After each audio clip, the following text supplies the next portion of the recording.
It sounds too crazy to believe, but scientists really have taught spinach to send emails. All right, here's how it works. Let's break it down. Engineers at MIT report that spinach roots can detect a compound found in explosives, like landmines. When the roots detect the compound, molecules in the roots release a signal. That signal is then read by an infrared camera, which sends an email alert to scientists.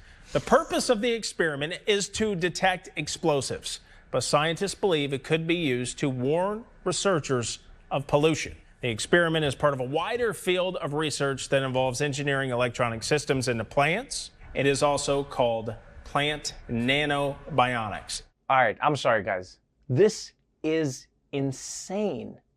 I mean, who emails anymore? Just DM me, Spinach.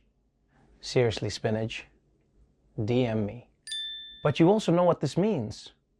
If Spinach just got on email, it means that they're not as savvy about it as everyone else.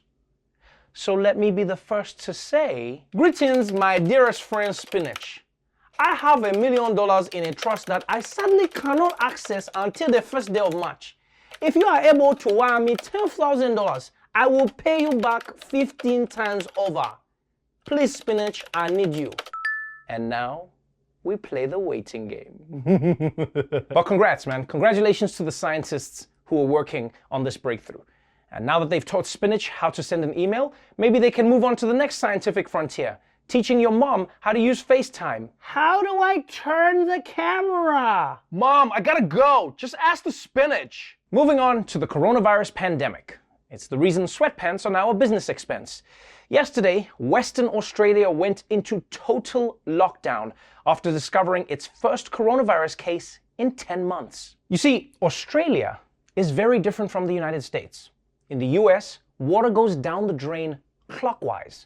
And in Australia, they care about stopping coronavirus. Now, part of the reason for Australia's success is that Australians don't resist the government as much when they tell them that they should stay at home. And it's partly because these people know that COVID is a serious disease. It's also partly because it lets Australians stay away from all the other things in Australia that could kill them. Yeah, mate, it's bad enough that the scorpions and snakes are trying to kill me, but there's a koala that's trying to get me an STD. Now, eventually, of course, the world will re-emerge from the pandemic. And I know everyone thinks that they're gonna jump right back into their old lives, you know, like going to bars or theaters or using the bottom half of your face to express emotion.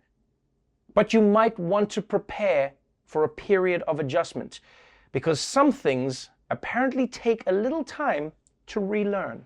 A new report says some pilots are getting rusty on the job due to the pandemic because, well, there are fewer planes to fly. Some pilots grounded for months by the pandemic have seen their skills and proficiency suffer. For instance, one pilot forgot to disengage the parking brake, damaging a tow truck that was trying to pull that plane from the gate.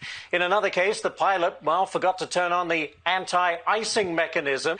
Other reports include lining up the wrong runway for landing. To counter such rustiness, the FAA stops pilots from flying a commercial jet unless they have performed at least 3 takeoffs and 3 landings, either on a plane or in a simulator, in the previous 90 days. All right, I don't know about you, but this is kind of scary.